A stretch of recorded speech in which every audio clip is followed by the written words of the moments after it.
everyone. Welcome to Quest, the adventure game podcast. I'm Jess. I'm your host. I'm also Decaf Jedi on Twitch, on YouTube, pretty much everywhere online. And this week, I am flying solo.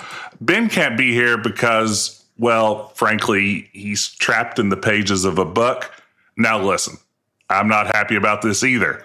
But his excesses, his constant overstepping, the fact that he didn't laugh at a couple of my jokes last week, left me no choice but to imprison him within the pages of a magical book. Now, in the spirit of fairness, I've scattered pages from that book in a number of different locations. And should someone gather them all, solving the various puzzles I've laid out before them in the process, perhaps they'll choose to free Ben.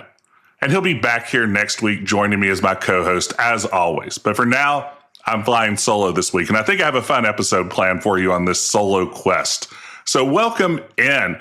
A couple of weeks ago, we did an episode about game collecting. And as I mentioned in that episode, this is a hobby that I've really gotten into quite deep in the last few years. So I thought maybe before we jumped into our topic this week, I might share an update, the latest addition to my game collection. I just managed to pick up a copy of the original Bard's Tale from 1985. And I'm very excited to add this to my game collection. It's a beautiful packaging. It's one of the folio-style album sleeve packaging deals that Electronic Arts was doing back in the mid-'80s. I love that style of packaging. I think it makes for a really attractive, sort of classy-looking way to package a video game. So that's awesome. But also, Bard's Tale is a game that is near and dear to my heart. It's one of the earliest games that I owned as a kid. It was sort of in that first year or two probably of owning my Tandy 1000 EX back in the day. Bard's Tale was definitely one of those games that I played early on. And I don't think I'm exaggerating when I guess that I must have put at least 100 hours into the original Bard's Tale as a kid. And it's worth noting that 100 hours led me absolutely nowhere. I don't think I ever made any progress in the game. I don't know for sure if I understood that progress was possible. I don't know if I knew there was a goal or an end of the game, so much as I kind of just thought it was like a sandbox fantasy role-playing simulator. For me, it was just like, I want to wander around this town aimlessly. I want to fight groups of berserkers and goblins and other monsters like that. I want to level up my characters. I want to see their numbers go up. I got into a few dungeons along the way. I remember, one dungeon, I think it was underneath one of the taverns, had this level that was in complete darkness, and it was a maze. So you kind of had to map it out by just walking forward a couple of steps, bumping into a wall, figuring out it's time to turn and figure out which way I can go. It was a brutal experience. I don't know if I ever, as I said, really accomplished much of anything, but boy, did I love that game. As a kid who grew up on D&D, who loved fantasy role-playing stuff, it was the game I'd kind of always dreamed of. I couldn't imagine a computer role-playing game getting any better than that. So I was able to pick up a copy of that, and I'm really excited. It was one of 3 games from that era of Electronic Arts that were really important to me as a kid. All of them that I got within the first couple of years that I owned a computer. There was Bard's Tale, which I now have in my collection, and 2 others which I picked up previously. Bill Budge's Pinball Construction Set.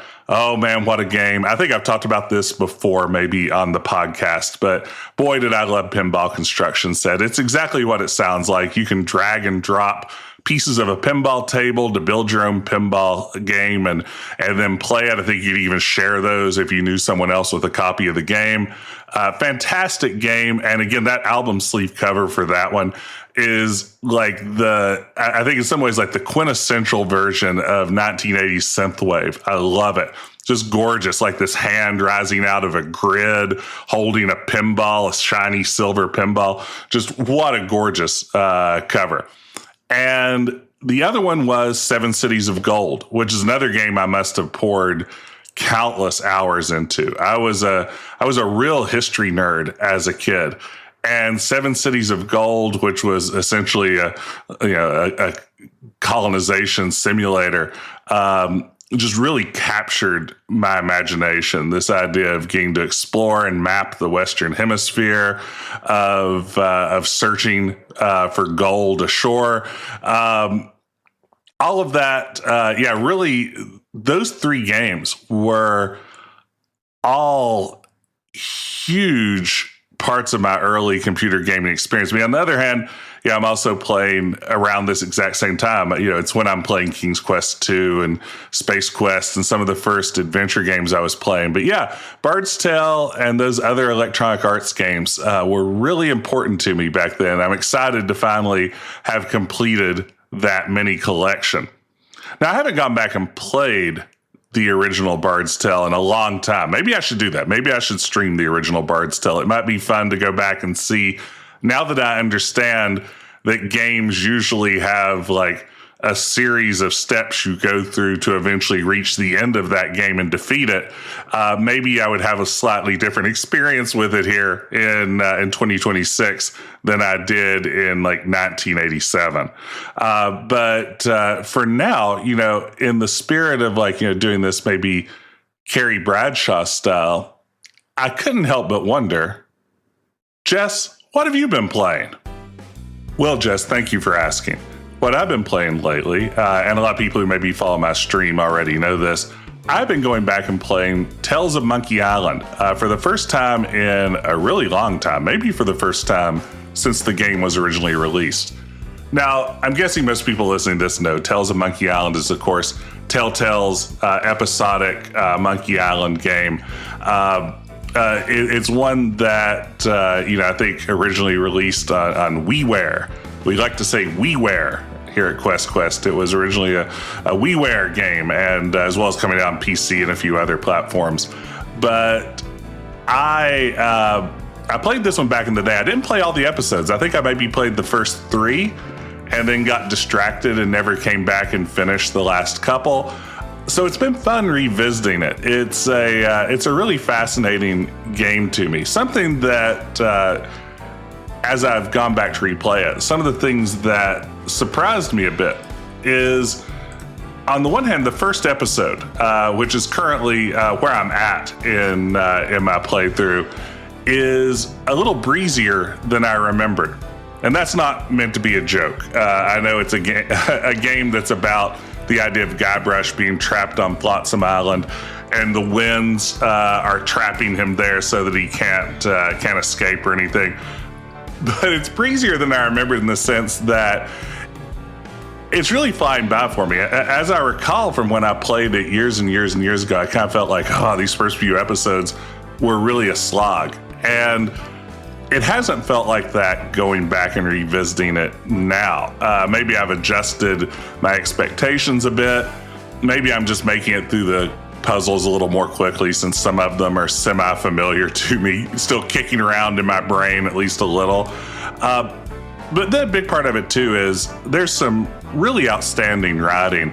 The game really gets the tone of Monkey Island dead on. This is something that I thought that you also see in the Sam and Max games that Telltale produced. They got that vibe, which goes a long way.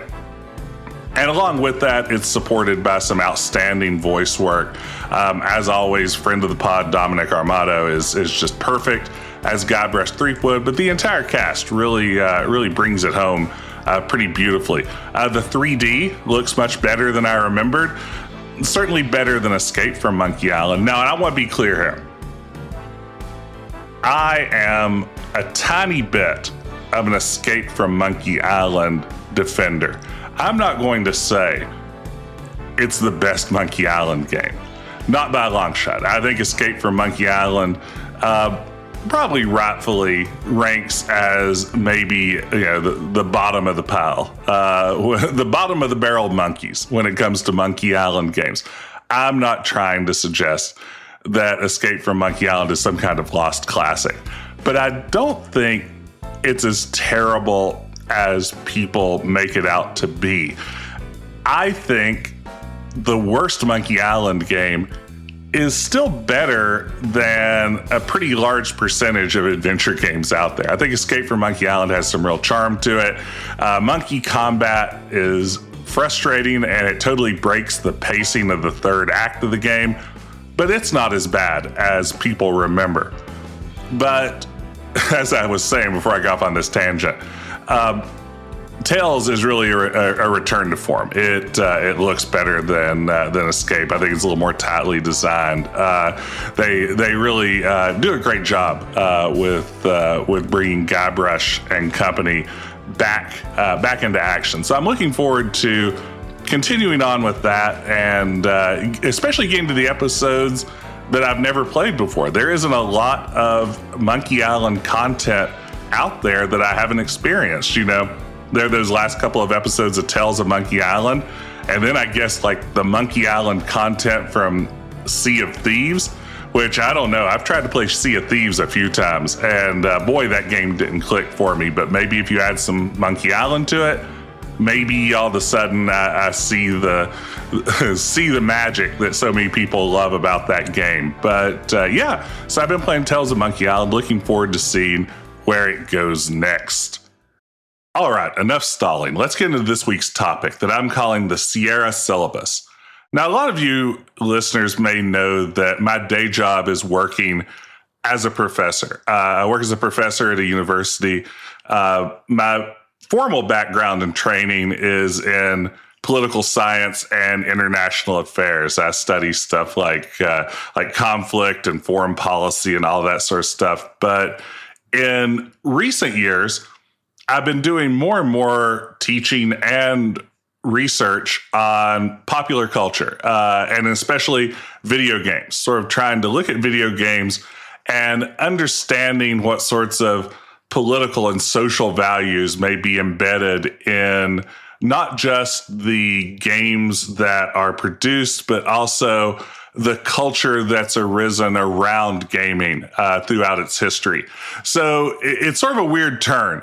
This is something that after years of doing more traditional political science, I kind of decided just to go off down this strange road. And I've had a lot of fun with it. And I thought it might be, since I'm flying solo this week, a good time to maybe try to take that idea of, thinking about a closer look at the meaning behind games and imagine a course. I was thinking, if I had total freedom to teach a course for just absolute adventure game sickos, what would I teach? Now, of course, my university would never let me do this. This is why this is a podcast right now. It's not on my schedule for the fall semester.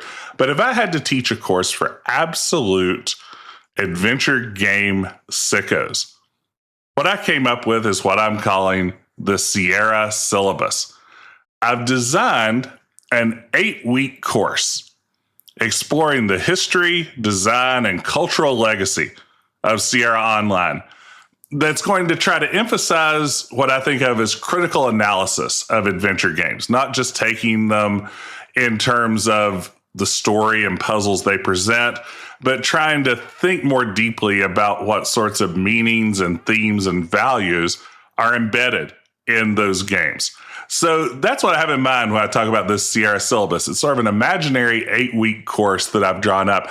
And when I say drawn up, I mean that literally. If you'll check out the show notes or the YouTube description on this episode, you can find a link to this actual syllabus. It's a 10-page document with weekly assignments and a list of required readings and kind of the whole thing. I've tried to take this as seriously as I can. So you can go follow that link and download a copy of the Sierra Syllabus and follow along with it.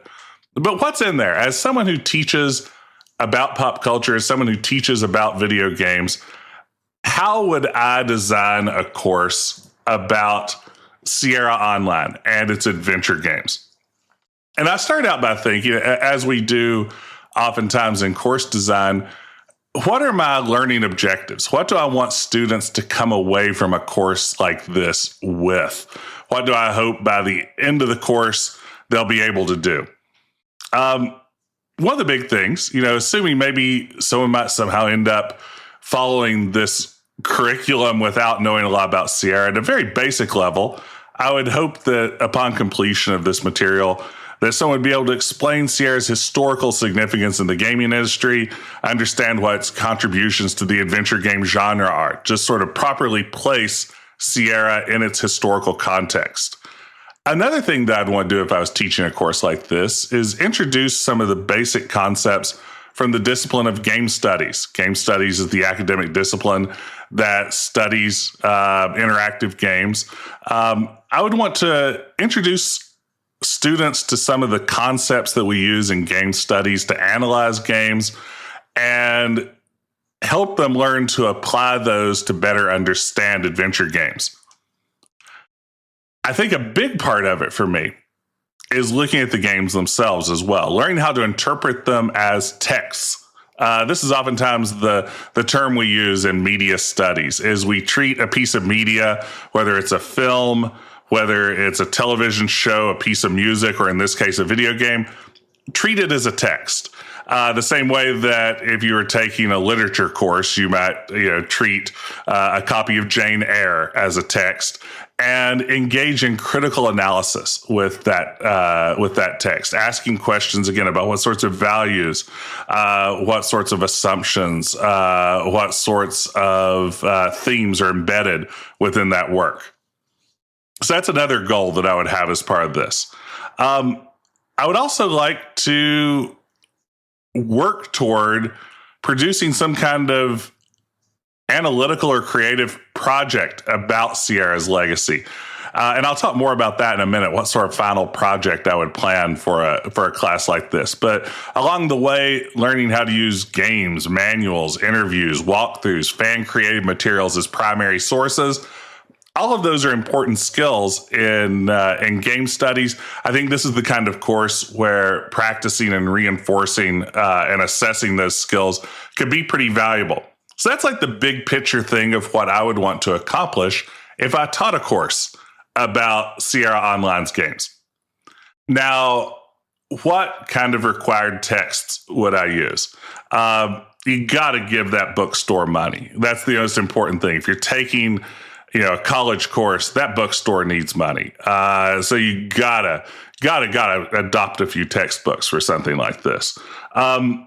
I think for required texts, there are two that leap out immediately that I think I would use for a course like this. I think that I would go with Sean Mills, The Sierra Adventure, The Story of Sierra Online from 2018. That's a great book. I recommend that to everyone. I think it's a really wonderful fan perspective on Sierra's history that incorporates a lot of interviews with Sierra designers and other important figures in Sierra's history. It's a really thorough look at Sierra's history. I think especially, if we imagine there's a world where someone's taking this class that isn't already aware of Sierra's games, I think it would be a good way to get it up to speed. The other book that I think I would adopt would be Ken Williams's Not All Fairy Tales Have Happy Endings, The Rise and Fall of Sierra Online from 2020. Now, Ken Williams, of course, the CEO and co-founder of Sierra Online. His book is definitely less from the perspective of a fan. It is very much sort of a corporate history of Sierra, which is fascinating in its own way, particularly seeing Ken Williams's sort of understanding of Sierra's place in the industry. I think those two in tandem give you a nicely rounded idea of what Sierra was all about, and give you some behind the scenes insights that you might not necessarily have otherwise. And then I would supplement that with a bunch of additional readings on a weekly basis, excerpts from other books, articles, things of that sort. But I think those would be my two required texts. But maybe the toughest part of this for me when I was drawing up this syllabus was trying to figure out what games I wanted to require.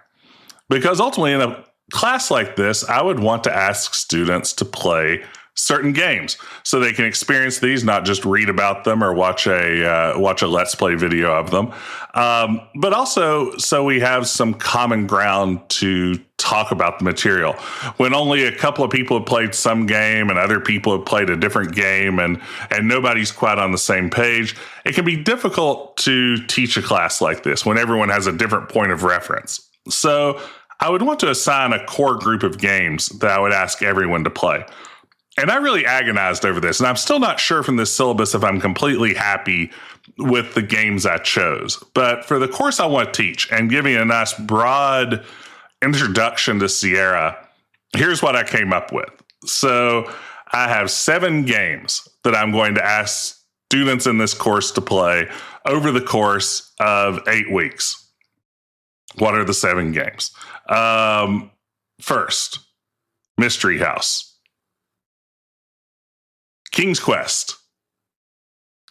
This next one, I'm giving them a choice. Space Quest 1 or Space Quest 3. Pick your poison. Either one's a great game. You'll do fine. Leisure Suit Larry and the Land of the Lounge Lizards. There are 1,000 different versions of it. Pick your favorite. Police Quest in Pursuit of the Death Angel. That's Police Quest 1. Quest for Glory 2, Trial by Fire. And Gabriel Knight, Sins of the Fathers. Now, that's a weird list, right? That's an odd one.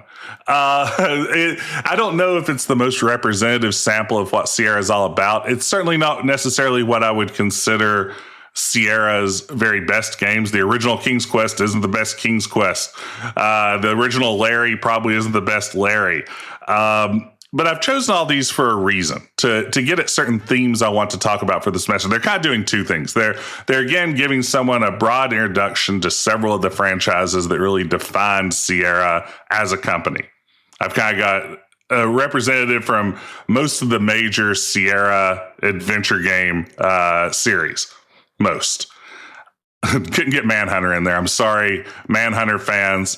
We didn't get that one this week. But it's representative of a lot of Sierra's catalog. And also, these games I've chosen to address some of those course objectives of pushing people toward thinking critically about some of these games, hopefully in some ways that give them some insight and takeaways they might not have had otherwise. So that's my list. I'm not sure I love it yet, but I've built the course around it, so that's what we're going with. So Mystery House, King's Quest, Space Quest 1 or Space Quest 3, Leisure Suit Larry 1, Police Quest 1, Quest for Glory 2, and Gabriel Knight, Sins of the Fathers. So those 2 textbooks and those 7 required games. Now, of course, this is a course. Even though it's an imaginary course, it's a course. There are going to be assignments. What kind of assignments would I use for an 8-week course like this?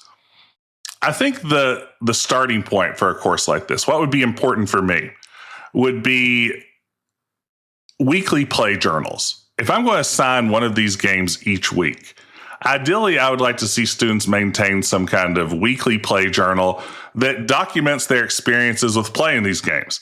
Whether it's reflecting on the puzzles, the interface, the character, the genre conventions that the game dips into. I would particularly be interested in reading about students' moments of confusion or surprise, especially students who maybe have never played these games before, and especially ones that might be more accustomed to modern games. I would be really curious what sort of friction they encountered playing some of these retro adventure games, especially earlier ones that don't always play fair with you. I think these journals are a great place to ask questions like, how does interface shape player action? What kind of knowledge or play does the game reward, and how does it punish you? Where does things like failure and death play into these games? What kinds of narrative and gameplay techniques does it use to tell its story? How does it represent identity, place, genre, all these sorts of things? I think that these kind of journals, which are what we call typically in higher ed, we think of them as low stakes assignments, right? You know, this would be something that's informal, ask students to maybe write just a few paragraphs reflecting on their experience. It's not necessarily about deep analysis here. It's more just like, well, you know, what did you feel and what questions popped into mind and what was your experience like when you were playing these games? So I would include those sorts of weekly play journals. I'd probably do one for each week of the 8-week course. From there, my next sort of maybe more rigorous assignment, at some point in the semester, I would want to have what I would call a close play essay. Close play suggesting really, not just playing through a game, but slowing down to really think critically about the game you're playing and what sorts of messages it's trying to convey and how it conveys those. So for this close play essay, I would ask students to choose any Sierra Online adventure they want to. It can be one of the assigned ones. It can be a completely different one that's not on the syllabus. Pick a Sierra Online adventure game and write maybe about a 5-page essay analyzing a specific gameplay or narrative element from that game. And I drew up some special topics or some sample topics in the syllabus. Some of what I came up with, how does death function as comedy in Space Quest? I think that could be a fun essay. Procedure and realism in Police Quest. Gendered humor in Leisure Suit Larry. Tactical submarine simulation in Codename Iceman. When's someone going to write that article? I want to read all about that. Edutainment and activism in EcoQuest. Again, just sort of breaking down some element of either the gameplay or the narrative and really digging more deeply into it, looking at how the game engages with that, what sorts of techniques it uses to explore these themes. Yeah, a 5-page close play essay would be the next part of the design. From there, another essay that I think would be fun during the semester, another assignment that would point us towards some different directions, would be asking students to engage in what I'm calling paratextual analysis. A paratext in this context is going to be part of a work of pop culture, in this case, part of the game, that's not the game itself, something that surrounds that text of the game. So in this case, it would be everything from the manuals they're packaged, the box it's packaged in, advertisements for the game, hint books, magazine articles, catalog descriptions, walkthroughs, fan sites, remakes, all those things that surround the text, that surround the game, that aren't the game itself. So that's what I would focus on for this next assignment, the paratextual analysis. An essay, maybe around 3 pages or so, analyzing a manual or a game box or a hint book or an advertisement or a fan remake or something like that, that analyzes one of those pieces of paratext that explains what it reveals about Sierra's games, about its creators, about the intended audience, about the legacy of Sierra. Yeah, just sort of digging into one of those and thinking a little bit more closely about it, because that's an important part of thinking critically about games. In my classes, I sometimes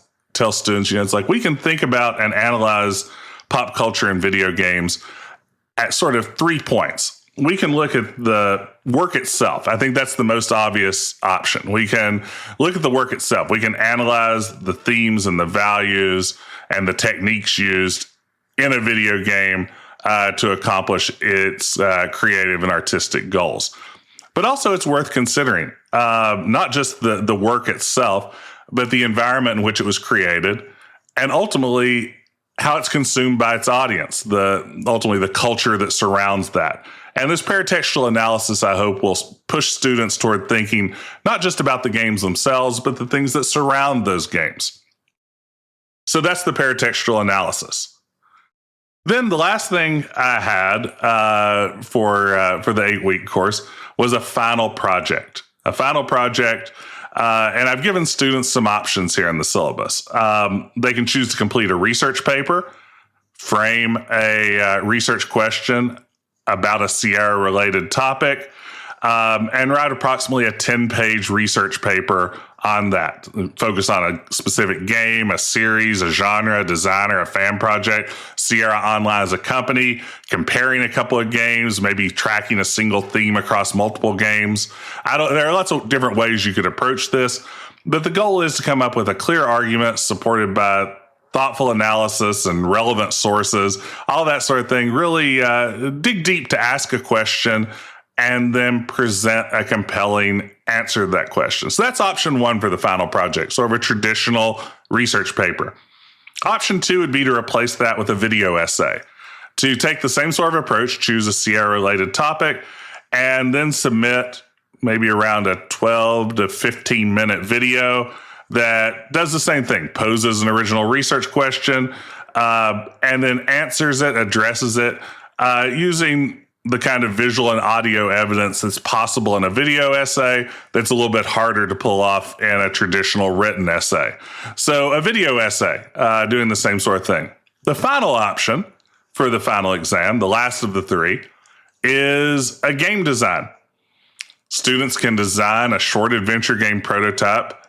They can use Twine. They could use, if they're a little bit more familiar, AGS or any other engine you can get your hands on. There are a ton of these engines out there nowadays that don't necessarily require a ton of coding experience.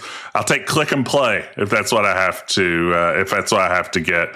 But the goal here is to summarize the game. To submit this game that you've designed, a short adventure game, and then submit along with that a 2-page designer's statement that talks about what your creative goals for the prototype were, and then discuss how it draws on or diverges from Sierra's approach to adventure game design. Did you choose to do something that's very reminiscent of a Sierra approach to this, or did you purposefully take a different route in designing this game? Reflecting on that, I think, is part of bringing this last option home. I mean, it's fun to design a game, but in a course like this, I would also want students to reflect on that and talk a little bit about their creative intent behind the design choices they made and how they link back to the sorts of topics we've been talking about involving Sierra all semester. So that's what I had in mind for assignments. Now, from there, the next part of my Sierra syllabus, and again, you can download this and look at it yourself down in the show description. I'm sure I'll probably post it on social media as well and on the Discord. But the last thing remaining is the course schedule, actually laying out how we'll tackle this topic of looking at Sierra's history and its legacy on a week-to-week basis. And what other kinds of readings would we bring to bear? What sorts of themes would we talk about each week? So I want to talk a little bit about the course schedule. And I go into a lot more detail on this in the syllabus itself. So I'll try to just hit the highlights of how I'm going about this and maybe give a sense of why I've chosen some of these games, what I want to do with each of these other than just introduce students to some games that I love. So week one of the course, I would treat as an introduction to game studies, learning how to study video games and maybe just pop culture in general in a thoughtful way, and an introduction to the adventure genre, with the assumption that maybe some people are encountering this for the first time. The kind of topics I'd want to talk about, what is game studies? What theories and methodologies does it use to study games? What do we mean when we say an adventure game? Where do quests, puzzles, exploration, things like that fit into it? And for that week, I would require students to play Mystery House. I think that's the entry point I want. A very rudimentary adventure game. It gives a sense of where Sierra's history began, what the early conventions of this genre look like, and if nothing else, I think Mystery House will help people maybe appreciate some of the better games they'll play later in the semester. Some of the things I would ask students to read this week. Anastasia Salter has a terrific book, What is Your Quest? About adventure games. Highly recommend this. Chapter 2 gives a great introduction to the genre. I think I would do that as an excerpt from Salter's What is Your Quest? Also, Lane Nooney has a terrific article where they focus on a little bit of the history of Mystery Mysteries.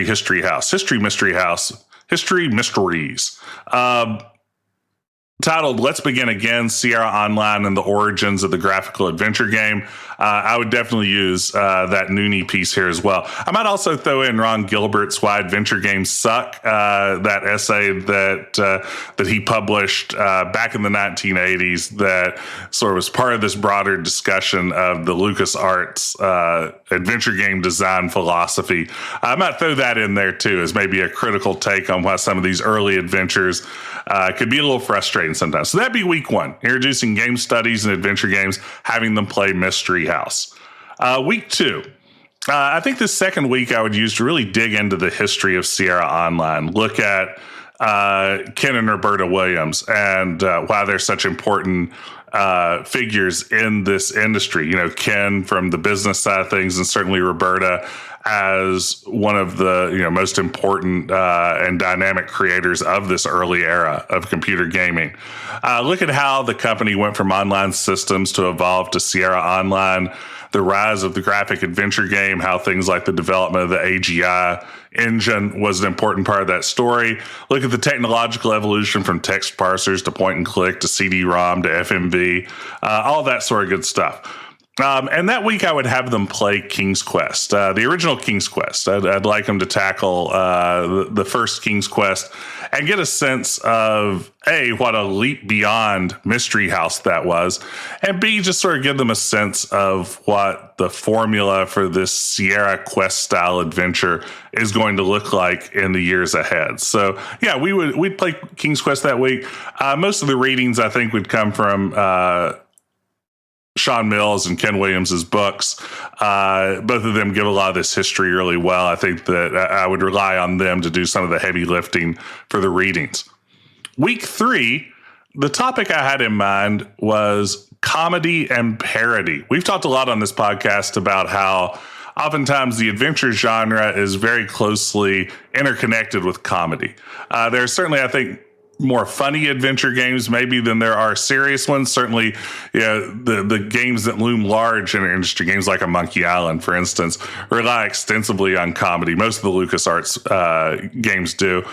But I think week 3, I'd like to talk about comedy and parody, and I would draw on Space Quest as my starting point for that. I would assign students to play either Space Quest 1 or Space Quest 3. Give them an option here.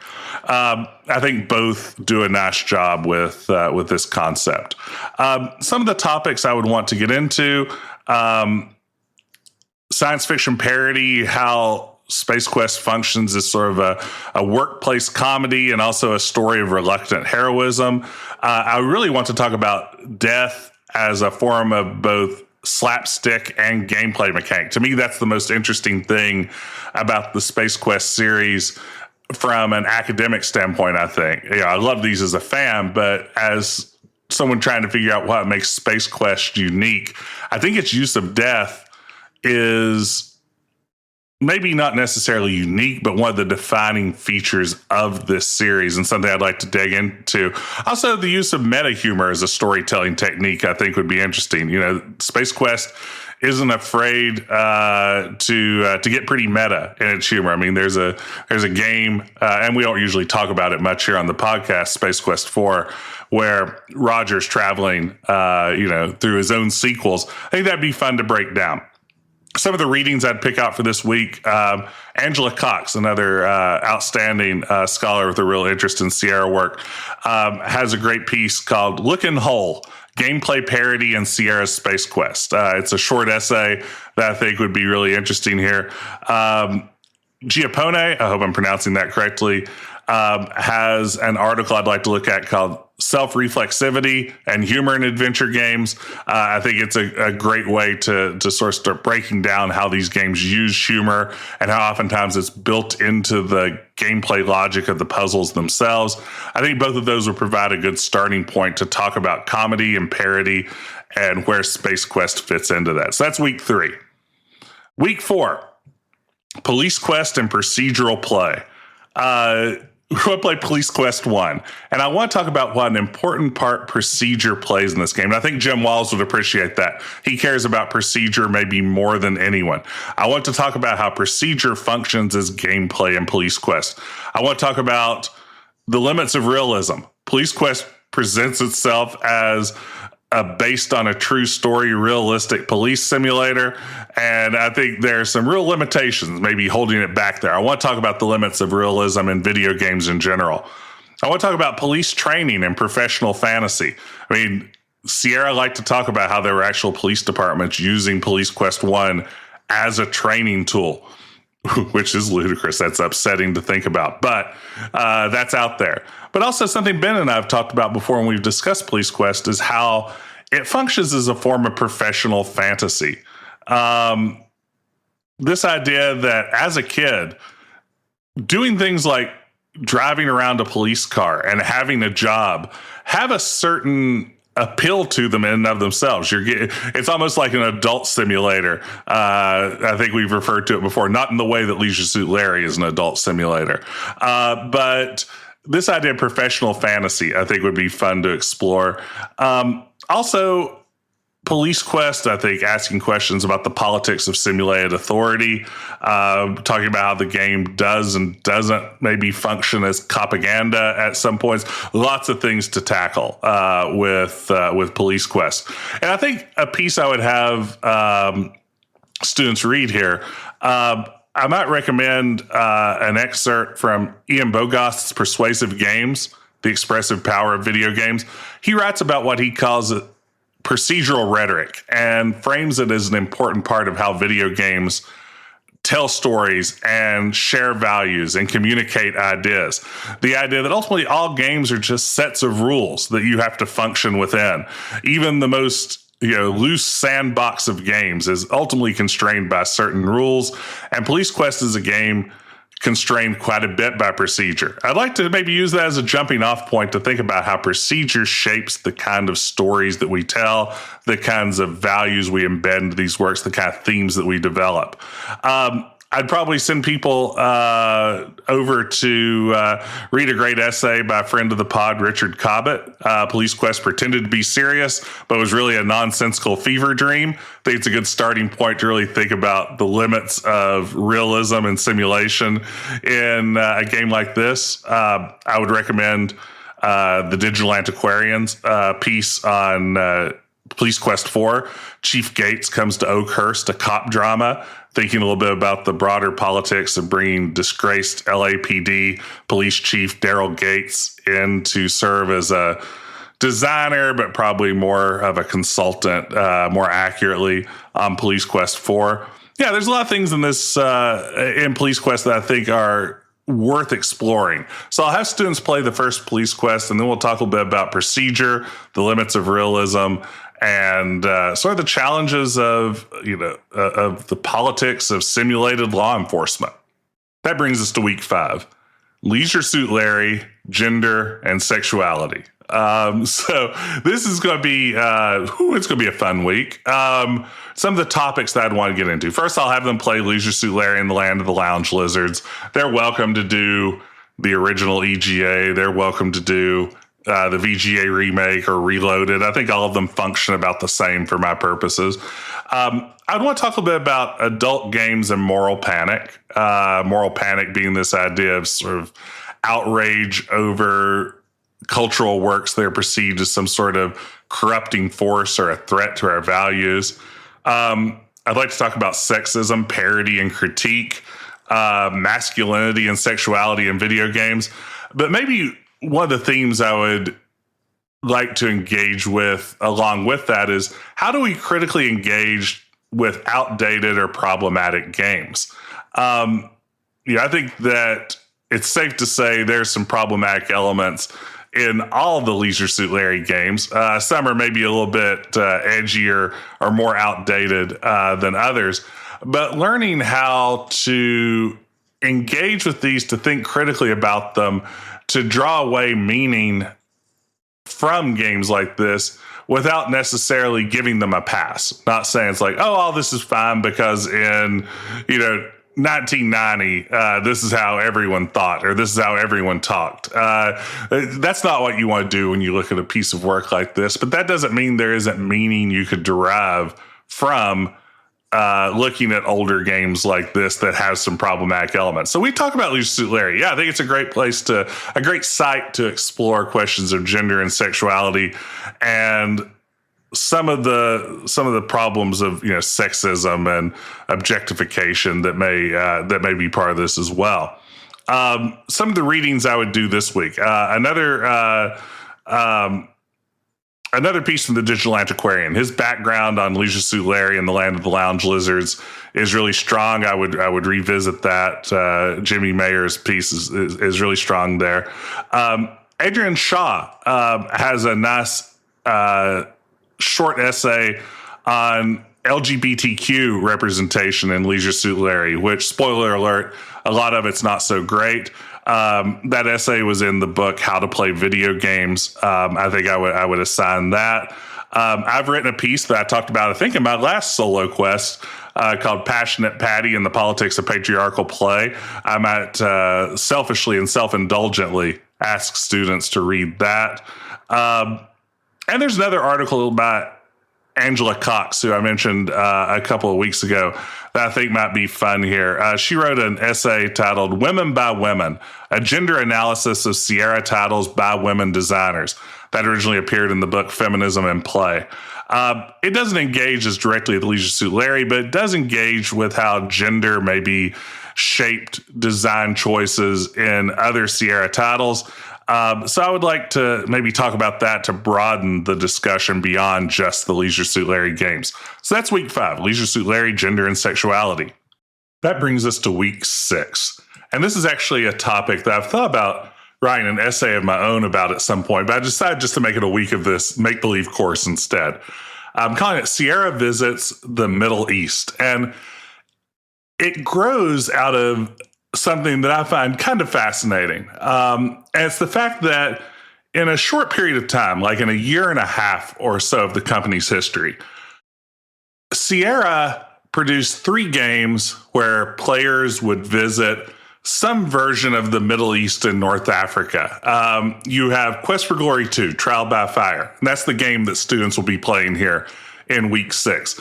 That, of course, takes you to this fantasy version of the Middle East. That's going to take you to like your Arabian Nights style, fantastical, magical version of the Middle East, or the fairy tale version of what we imagine the Middle East to be.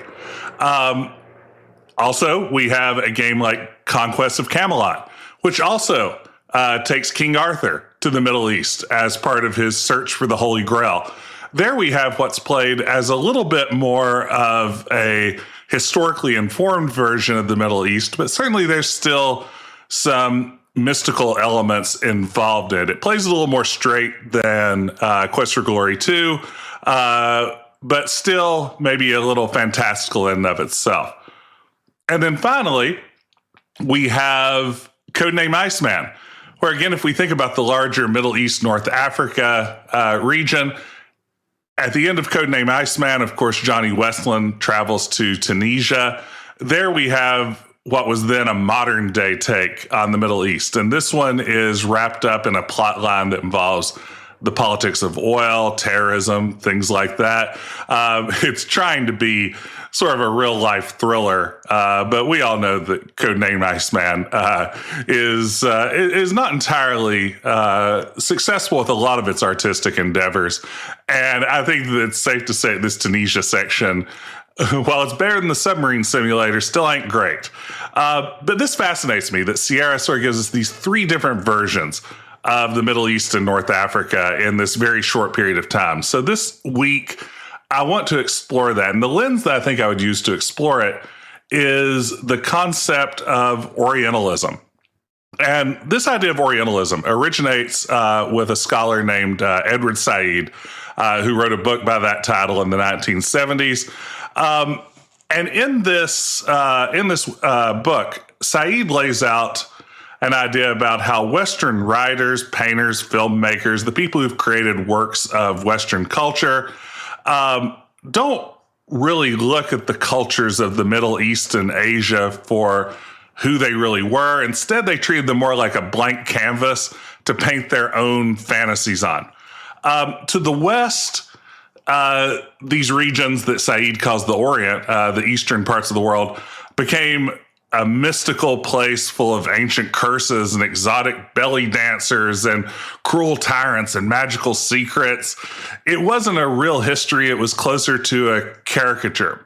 And we see that repeated not only in other works of culture, but of course in video games as well.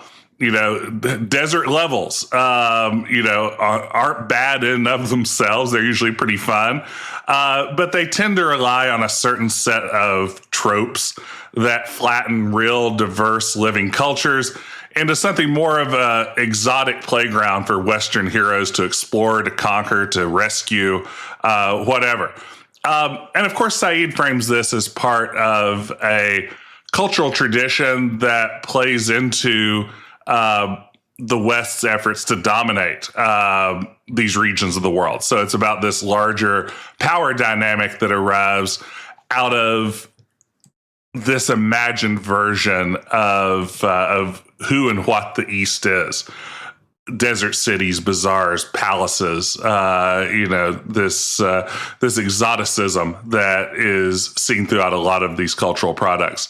So that's something I would like to explore in the context, as silly as it sounds, of Quest for Glory 2, which gives us, again, very much this fairy tale version of a fictionalized Middle East in the form of Shapir, through Conquest of Camelot, which presents itself as a more historically informed version of the Middle East, but still has a toe in fantasy. And then finally, again, if we expand this to the Middle East and North Africa, Johnny Westland's trip to Tunisia, and his this sort of being framed now as a techno-political thriller, whatever it is that Codename Iceman's supposed to be. So that would be week 6. And I think I would have students read the introduction to Saeed's Orientalism. I've got a couple of other articles picked out about video game representations of the Middle East and what sorts of tropes seem to be repeated there. I might have students take a look at the Conquest of Camelot game manual this week. I think it's an interesting game manual that tries to infuse elements of history. I think it'd be a good jumping off point for that paratextual analysis that I mentioned before. But yeah, week 6, Sierra visits the Middle East, have them play Quest for Glory 2 Trial by Fire, which is a fantastic game, right? Week 7. What I've titled it in the syllabus because I couldn't resist.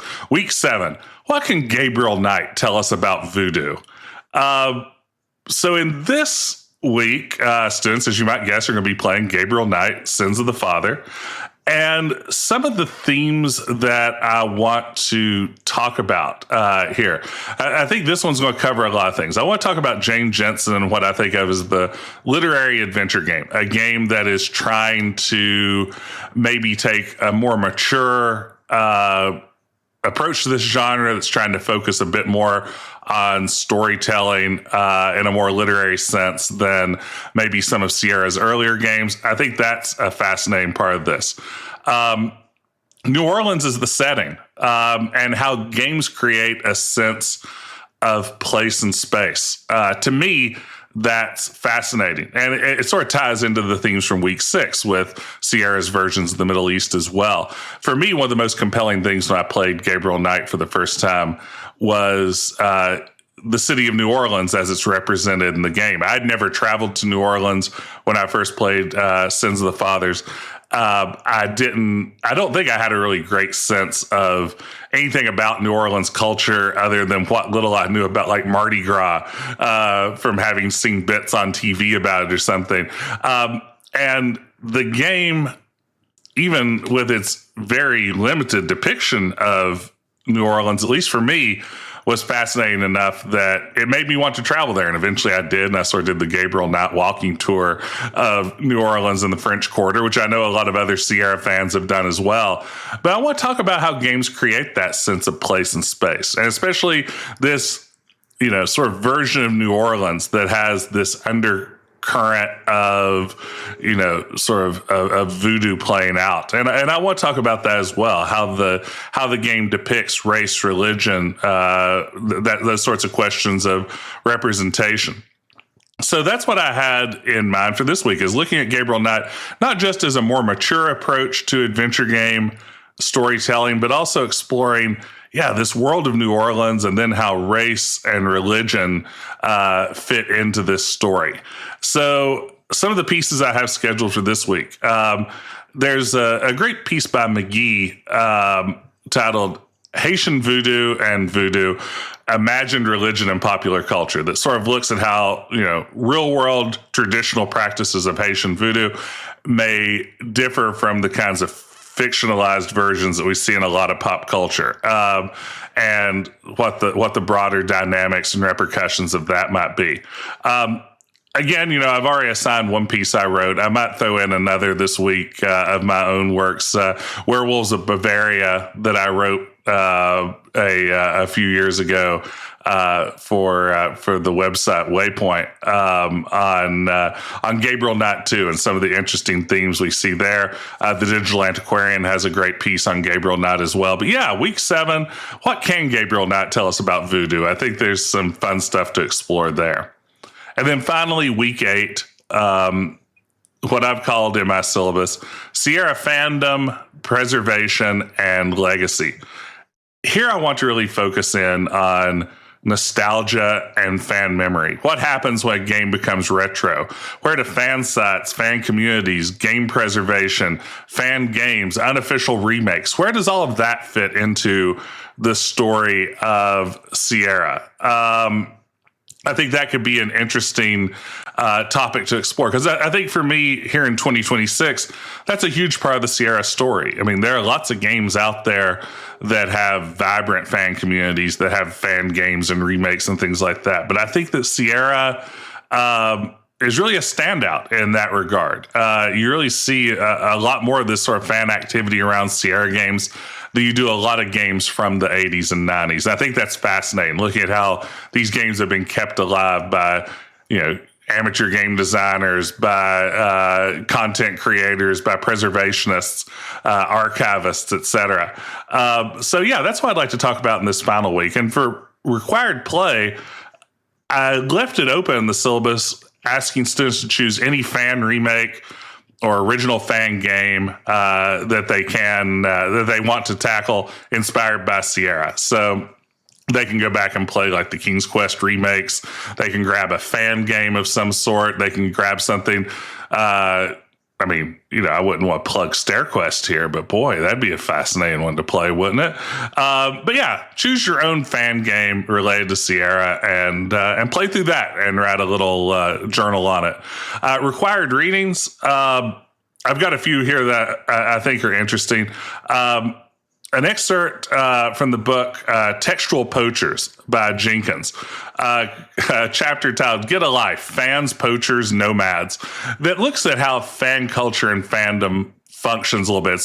It doesn't deal with video games directly, but it's a great starting point to think about fan studies, which is its own whole academic discipline that I think is relevant here. Another piece by Anastasia Salter. I mentioned Salter earlier.